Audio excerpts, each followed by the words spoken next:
ప్రస్తుతం big TV Chhattisgarh రాష్ట్రం సుక్మా జిల్లా పూవర్తి గ్రామం అంటేనే ఇప్పుడు దేశవ్యాప్తంగా మారుమోగుతున్న ఆ గ్రామం పేరు. బోర్డును చూడొచ్చు మనం. 3 పేర్లు కనిపిస్తున్నాయి. జగర్గండ్, పూవర్తి, ఆవంపల్లి. డౌన్‌కి ఆవంపల్లి ఉంది. జగర్గండ్ ముందుకెళ్ళాలి. పూవర్తి అనేది రైట్ సైడు మనకు ఆరో మార్క్ వేసిన ప్లేస్ అది. అక్కడ మనకు కనిపిస్తున్న డంపర్‌లని చూడొచ్చు. పక్కనే ప్రొక్లైనర్లు. ఆ పక్కనే ఇక్కడ నిర్మాణం చేసుకోవడం కోసం కావచ్చు, ఇక్కడ రోడ్లు వేయడం కోసం హిడ్మా సొంత గ్రామానికి ఇక్కడ నుంచి ఛత్తీస్గఢ్ స్టేట్ గవర్నమెంట్ కంప్లీట్గా ఎండ్ విలేజ్ అనేది హిడ్మాదే. ఈ ప్రాంతం నుంచి ఇక్కడ మెయిన్ రోడ్ నుంచి మొదలుకొని కంప్లీట్గా లోపలికి 16 కిలోమీటర్ల వైపు కూడా మెయిన్ రోడ్ వేయడానికి అంత ప్లాన్ సిద్ధం చేసింది. ప్రస్తుతం అయితే ఒక మట్టి రోడ్డు మాత్రం వేశారు. మరి కొద్ది రోజుల్లో అంటే మరో 6 నెలల్లో కూడా ఇక్కడి నుంచి ఆ ఊరికి తార్ రోడ్డు నిర్మాణం జరుగుతుందని మనం భావించవచ్చు. హిడ్మా ఎన్కౌంటర్ తర్వాత ఇక్కడ పరిణామాలన్నీ పూర్తిగా మారిపోయాయి. హిడ్మా ఎన్కౌంటర్ లక్ష్యంగానే భారత ప్రభుత్వం అడుగులు వేసిన తర్వాతనే హిడ్మా దండకార్యం నుంచి బయటకు వచ్చాడు.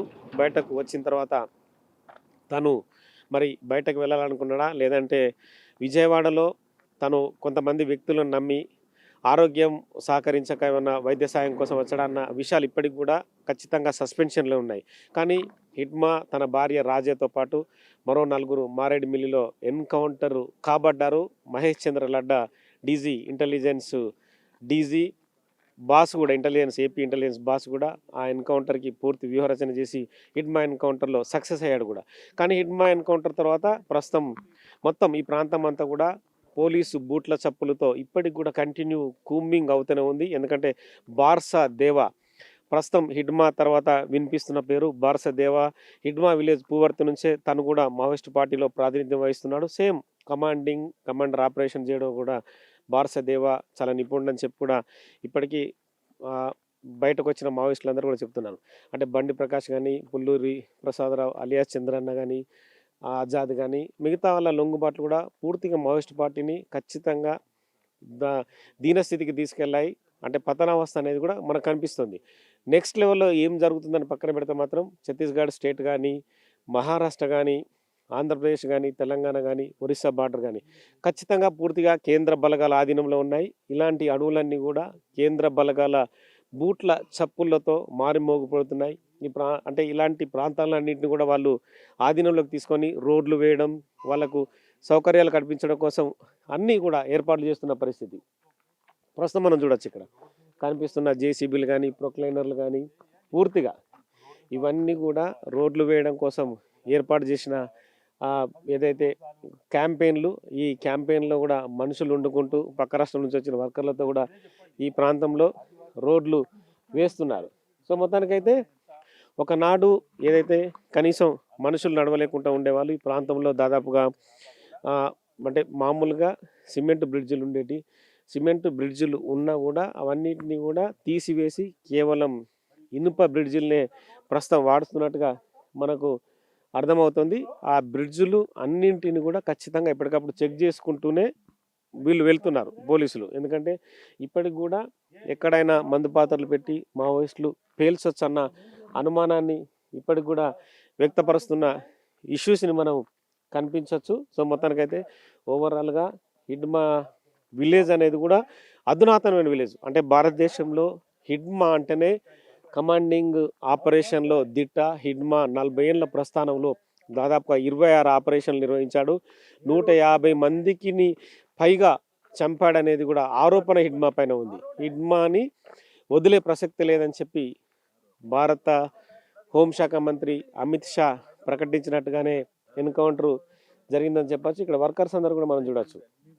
వాళ్ళందరూ కూడా రోడ్లు వేయడం కోసం ఇక్కడికి వచ్చామని చెప్పి వాళ్ళు జనరల్గా వాళ్ళ మాటల్లో చెప్తున్నారు. ఇక్కడ అంతా కూడా వర్కర్స్ అంతా కూడా మిగతా ఇక్కడ షెడ్స్ కానీ, నిర్మాణాలు కానీ ఇవన్నీ కూడా ఖచ్చితంగా హిడ్మా ఊరికి రోడ్లు వేసి హిడ్మా ఊరిని ఒక ఆధునికమైన విలేజ్గా, అంటే హిడ్మా విలేజ్ని నెక్స్ట్ అంటే హిడ్మా వాళ్ళ మదర్ కావచ్చు, వాళ్ళ కుటుంబ సభ్యులు కావచ్చు, చుట్టుపక్కల ఉన్న సన్నిహితులందరినీ కూడా వాళ్ళందరికీ అవసరమైతే ఇక్కడున్న ప్రభుత్వం, ఛత్తీస్గఢ్ ప్రభుత్వం వాళ్ళకి ఇండ్లు కట్టించి, డబుల్ బెడ్రూమ్ లాంటి ఇండ్లు కట్టించి కూడా ఉండే అంటే అవకాశం కూడా ఉంది. అంటే విజయ్ శర్మ కూడా స్వయంగా హిడ్మా ఎన్కౌంటర్కి ముందు ఈ విలేజ్కి వచ్చాడు. విలేజ్కి వచ్చి తల్లి కుంజాదేవితో కూడా కూర్చొని భోజనం చేసి కొడుకు లొంగుబాటుకు సహకరించాలని విజ్ఞప్తి చేసిన 15 రోజుల్లోపనే హిడ్మా ఎన్కౌంటర్కు గురి కాబడ్డాడు. ఎందుకంటే హిడ్మా విలేజ్ని ఒక అధునాతన మోడల్ విలేజ్గా తీర్చిదిద్దితే ఖచ్చితంగా మిగతా మావోయిస్టులు ఉన్న విలేజ్లు కూడా మారే అవకాశం కనిపిస్తుంది అని భావిస్తుంది భారత ప్రభుత్వం. కాబట్టి ఎందుకంటే ఆదివాసులు ఇప్పటికీ వెనుకబాటుకు గురయ్యారన్న ఆరోపణల నుంచి కూడా ఖచ్చితంగా వాళ్ళందరినీ అధునాతన ప్రపంచాన్ని చూపించాలనే దీంతోనే ముందుకెళ్తున్నట్టుగా మనకు కనిపిస్తుంది. ఈ క్రమంలో మనం ఇక్కడ డెవలప్మెంట్ని అంతా చూపించవచ్చు. సో మొత్తానికైతే డెవలప్మెంట్ అనేది ఖచ్చితంగా మనకు కనిపిస్తుంది. సో మొత్తం ఓవరాల్గా కనిపిస్తుంది. ప్రస్తుతం మనకు గాదే ఇన్నయ్య గారు ఉన్నారు. ఎందుకంటే తను కూడా మావోయిస్ట్ పార్టీలో దీర్ఘకాలం ఉన్నాడు, అడవుల వెంట తిరిగాడు. ఇప్పుడు ప్రస్తుతం హిడ్మా ఊరికి రోడ్డు వేస్తుండ్రు, మోడల్ విలేజ్గా చూపించబోతున్నారు. కాబట్టి ఒకసారి గాదే ఇన్నయ్య మాటలు విందాం. ఎలా చూడొచ్చు హిడ్మా విలేజ్ని భారతదేశంలోనే ఒక మోడల్ విలేజ్గా తీర్చిదిద్దడం కోసం ప్రభుత్వాలు ప్రయత్నిస్తున్నాయి. ఇది పచ్చాబద్ధం మోడల్ విలేజ్ కోసం కాదు. ఆ ప్రాంతంలో ఉన్నటువంటి ఇప్పుడు ఇంకా లోపలికి ఇట్లా పోతే మన కర్రగుట్టల ప్రాంతం వస్తుంది. సుమారు ఒక 20-25 కిలోమీటర్ల ప్రాంతంలో ఆ కర్రగుట్టల్లో ఉన్నటువంటి అనేక నిక్షేపాలు ఏవైతే ఉన్నాయో, ఖనిజ సంపద ఏదైతే ఉందో దాన్ని తరలించడం కోసం ఏర్పాటు చేసే ఇప్పుడు అక్కడ ఉన్నది ఎంత మొత్తంగా కూడా హిడ్మా వాళ్ళ విలేజ్ ఎంత విలేజ్, చిన్న విలేజ్, చాలా చిన్న విలేజ్. అంతా కలిపితే ఒక 200 మంది 300 మంది జనాభా ఉన్నటువంటి ఒక 200-300 జనాభా ఉన్న హిడ్మా అనేది సామాన్య మావోయిస్ట్ గానే ఒక సామాన్య వ్యక్తిగా ప్రభుత్వాలు చూడలేదు. హిడ్మా అనేది ఇప్పుడు దేవుజీ కావచ్చు, నమ్మల కేశవరావు ఎన్కౌంటర్ జరిగిన సందర్భంలో కూడా ఇంత పెద్ద చర్చ జరగలేదు, ఇంత పెద్ద హీరోయిజం రాలేదు. కానీ హిడ్మా ప్రజా సంఘాలకు కావచ్చు, శ్రేయోభిలాషులకు కావచ్చు, లేదంటే అతన్ని అభిమానించే చాలామంది వ్యక్తులకు కావచ్చు హీరో అయ్యాడు. కానీ అలాంటి విలేజ్ని టార్గెట్ చేసి మోడల్ విలేజ్గా తీర్చిదిద్దితే ఖచ్చితంగా తాము విజయం సాధించామని చెప్పి భారత ప్రభుత్వం కానీ ఛత్తీస్గఢ్ ప్రభుత్వం కానీ అనుకుంటుంది. ఇప్పుడు హిడ్మా తన గ్రామం కోసమో తన కుటుంబం కోసం చనిపోలే. ఆయన మొత్తంగా కూడా భారతదేశంలో ఉన్నటువంటి సుమారు 16-17% జనాభా ఆదివాసీల కోసం ఆయన తన ప్రాణాలని అర్పించండు. అదేవిధంగా భారతదేశంలో ఉన్న 10 రాష్ట్రాల్లో ఉన్నటువంటి ఈ 5th షెడ్యూల్ భూభాగం ఏదైతే ఉందో, భారత రాజ్యాంగంలో 12 షెడ్యూల్ ఉంటే 5-6 షెడ్యూల్ ప్రత్యేకంగా ఆదివాసుల కోసమే, అంటే ఈ దేశ మూలవాసుల కోసం ఏర్పాటు చేయబడింది.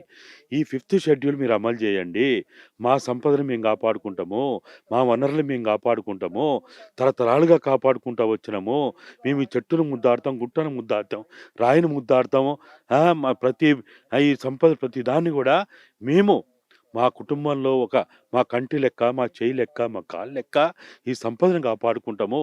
ఇలా ఒక చెట్టును కొట్టినంటే మా చేయి కొట్టినట్టు లెక్క, ఇలా ఇక్కడ సంపదను తరలిస్తున్నారంటే మా ప్రాణం తీసినట్టు లెక్కనే అనే ఆలోచనతోటి వాళ్ళు ఈ రోడ్ల ఏర్పాటుని వాళ్ళు వ్యతిరేకించారు. కానీ ప్రతి మనిషి కూడా మీరు ఆరోపిస్తున్నట్టుగా అనుకోవచ్చు, కానీ ప్రతి మనిషి కూడా డెవలప్మెంట్ వైపే వెళ్తుంటారు. ఆదివాసీలు అంటే ఎప్పుడు వెనుకబాటుకు గురి కావాల్సిందేనా? వెనుకబాటులోనే ఉండి వాళ్ళు ఇప్పటికి కూడా కరెంట్ లేని పరిస్థితిలో దీపం పెట్టుకొని ఆ చీకట్లోనే వాళ్ళు పురుగు పుట్ర ఉన్నా కూడా అలా బతకాల్సిందేనా? మేము అట్లా చెప్తలేము. ఇప్పుడు సుమారు ఒక 200-300 జనాభా ఉన్న ఒక గ్రామానికి 40 ఫీట్ల రోడ్డు అవసరం లేదు, 10 ఫీట్ల రోడ్డు చాలు. 10 ఫీట్ల రోడ్డు వేసి మీరు అన్నట్టు వాళ్ళకి మంచి గృహ వసతి ఇవ్వండి, వాళ్ళకి నీళ్ళు ఇవ్వండి, వాళ్ళకి కరెంట్ ఇవ్వండి. ఇప్పుడు ప్రభుత్వం ఇప్పుడు అదే యాంగిల్ని తీసుకెళ్తుంది. ఇప్పుడు ఏది మొదలు, ఇప్పుడు ఆకలైనోనికి కలిగంజ ముఖ్యం. బిర్యానీ నేను రేపు బిర్యానీ పెడతా, ఎల్లుండి బిర్యానీ పెడతా అంటే నడవదు. ఇవాళ నాకు ఆకలి అవుతుంది, ఇవాళ నా పానం పోయే పరిస్థితిలో ఉన్నా నేను, కాబట్టి నాకు ఫస్ట్ కావాల్సింది ఏంటిది, వాళ్ళకి ఒంటి నిండా బట్టలు కావాలి. ఇవాళ నువ్వు ఇలా మాట్లాడుతుండు కదా, మనం చూస్తాం కదా, హిడ్మా తల్లికి ఏ స్థితిలో ఒంటి నిండా బట్టలు లేకుండా, నెత్తికి నూనె లేకుండా, కాళ్ళకి చెప్పులు లేకుండా, కనీసం వాళ్ళ శరీరాలని కూడా పూర్తిగా కప్పుకోలేని స్థితిలో వాళ్ళు ఇలా ఉన్నారంటే ఏంది అభివృద్ధి? రోడ్లు వేస్తే అభివృద్ధా? నువ్వు చేయాల్సిన పని ఏంది? వాళ్ళకి మంచినీళ్ళు, వాళ్ళ విద్యా సౌకర్యాలు కల్పించు, వైద్య సౌకర్యాలు కల్పించు, రవాణా ఉండాలి. వద్దంటలే మేము. రవాణా అనేది మానవ పరిణామ క్రమంలో మానవ అభివృద్ధి కోసం అతి ముఖ్యమైనదే. ఎవ్వరు వద్దనరు, ఎంత పిచ్చోడు కూడా వద్దనడు. అందులో మార్పును కోరేటువంటి విప్లవకారులు అసలే వద్దనరు. కానీ ఎక్కడి నుంచి ప్రారంభం కావాలి? మనము స్నానం చేస్తే ఎక్కడ పోసుకుంటాం? కాలకాల పోసుకుంటావా, నెత్తి మీద పోసుకుంటావా? నెత్తి మీద పోసుకుంటాం. స్నానం చేస్తే ఎక్కడ పోసుకుంటాం? నెత్తి మీద నూనె పోసుకుంటే కిందికి పోతాయి. అలా అభివృద్ధి ఎక్కడి నుంచి జరగాలి? అభివృద్ధి ఆ గ్రామం నుంచి జరగాలి. ఆడ వాళ్ళకి నువ్వు ఒక 10 ఫీట్ల రోడ్డు ఎయ్యి. 40 ఫీట్ల రోడ్డు ఎందుకు? 40 ఫీట్ల రోడ్డు ఎందుకంటే పెద్ద పెద్ద అటువంటి మొత్తం వాహనాలు పోవాలి, జేసీపీలు పోవాలి, లేకపోతే ఇంకా అనేక రకాలైనటువంటి పెద్ద పెద్ద యంత్రాలు పోవాలి. పోయి అక్కడ ఉన్న సంపదనంతా భూమిలోంచి తీయాలి, లేకపోతే కొండల గుట్టల్లో తీయాలి, దాన్ని పెద్ద పెద్ద ట్రక్కులలో వేసుకొని అమ్ముకోవాలి. ఇది తప్ప నిజంగా 400 జనాభా ఉన్న గ్రామానికి 40 ఫీట్ల రోడ్డు ఎవడన్నా వేస్తాడా? మీరు చెప్పండి. అవసరమా? 10 ఫీట్ల రోడ్డు సరిపోదా? నువ్వు మోడల్ విలేజ్ చేయాలంటే ఏం చేయాలి? ఆ గ్రామంలో ఉన్నటువంటి కుటీర పరిశ్రమ పెట్టు, కుట్టు మిషన్లు ఇవ్వు. ఇప్పుడు ఇక్కడ వ్యవసాయం లేదు, జీవనోపాధి లేదు. ఒక ఎండాకాలము ఆ బీడి ఆకు ఇతరత్ర తప్ప అటవీ సంపద తప్ప వాళ్ళకి వేరే వనరులు లేవు. వాళ్ళకి ఏం చేయాలి నువ్వు? అనేక రకాలైనటువంటి కుటీర పరిశ్రమలు ఏర్పాటు చేయాలి. కుటీర పరిశ్రమ ఏర్పాటు చేస్తే వాళ్ళ కుట్టు మిషన్లు ఇస్తే ఏ మావోయిస్ట్ అయినా వద్దన్నడా? కుటీర పరిశ్రమ ఏర్పాటు చేస్తా అంటే ఏ మావోయిస్ట్ అయినా అరే బల్పాలు తయారు చేసేది పెట్టు, పలకలు తయారు చేసేది పెట్టు, నోట్ పుస్తకాలు తయారు చేసేది పెట్టు, ఎవడొద్దంటాడు? పని కల్పించాలంటారు. వాళ్ళకు ఉపయోగపడే పని కల్పించు, సంపదని దోసుకుపోయే పని కాదు. వీళ్ళు ఏమంటారంటే పెద్ద పెద్ద పరిశ్రమలు వస్తే మీకు అందరికి ఉద్యోగాలు వస్తాయి అని అంటాడు. మేమేం చెప్తున్నామంటే వాళ్ళకు ఉపయోగపడే సంపదని సృష్టికి ఉపయోగించండి. వాళ్ళకి ఏది ఉపయోగపడితే అది. బట్టలు నేసేది ఉపయోగించండి. బట్టలు నేయడానికి ఇప్పుడు మన బట్టలు కావాలి కదా, బట్టలు నేసేది వాళ్ళకి నేర్పియండి. కుట్టడానికి టైలరింగ్ నేర్పండి, డ్రైవింగ్ నేర్పండి. వాళ్ళ జీవనోపాధికి సంపద వినాశనం చేయకుండా వాళ్ళ జీవనోపాధికి ఉపయోగపడి ఏది చేసినా మావోయిస్ట్ కళ్ళకు అద్దుకొని వాళ్ళకి అన్నిటికంటే ముఖ్యంగా 5th షెడ్యూల్ ఉన్నటువంటి చట్టాలను కనుక అమలు చేస్తే ఇక్కడ మావోయిస్టులు ఏమవసరం? హిడ్మా ఏమవసరం? ఎందుకు చనిపోవాలి హిడ్మా? బిర్సా ముండా ఎందుకు చనిపోవాలి? కొమరం భీం ఎందుకు చనిపోవాలి? అల్లూరి సీతారామరాజు ఎందుకు చనిపోవాలి? రాజ్కోండ్ ఎందుకు చనిపోవాలి? అవసరం ఏంటిది అంటున్నాం. ఇలా మేము చెప్పేది ఒకటే, భారత రాజ్యాంగంలో 5-6 షెడ్యూల్ రావడానికి వాళ్ళ త్యాగాలు కారణం. మీరు 5-6 షెడ్యూల్ని మీరు అమలు చేయండి. 5-6 షెడ్యూల్ అమలు చేస్తే అసలు ఇక్కడ నక్సలైట్లని ఆదివాసీలే కొడతారు. సో మొత్తానికైతే గాదా ఎన్నయ్య మాజీ మావోయిస్ట్గా, ప్రజా సంఘాల నేతగా కూడా ఖచ్చితంగా హిడ్మా ఊరికి హిడ్మా లాంటి అవసరం ఈరోజు ఎందుకు వచ్చింది? ప్రజల మౌలిక సదుపాయాలు తీర్చనందునే హిడ్మా లాంటి వ్యక్తి తయారాడు. మొదట మౌలిక సదుపాయాలు ఏర్పాటు చేసే దిశగా ప్రభుత్వాలు ఆలోచించాలి. పెద్ద పెద్ద రోడ్లు వేసి ఖనిజ సంపదను దోచడం కోసం ఆ రోడ్లు వేయడం సరికాదని చెప్పి కూడా వాళ్ళంతా డిమాండ్ చేస్తున్న పరిస్థితి. సో ఓవరాల్గా మనమైతే ప్రస్తుతం హిడ్మా సొంత గ్రామానికి, హిడ్మా ఖననం చేసిన ప్లేస్కి నెక్స్ట్ వెళ్ళబోతున్నాం. With cameraman Santosh, Chhattisgarh state, Sukma జిల్లా, పూవర్తి గ్రామం. Nagesh, big TV. For more videos like this, subscribe Big TV channel.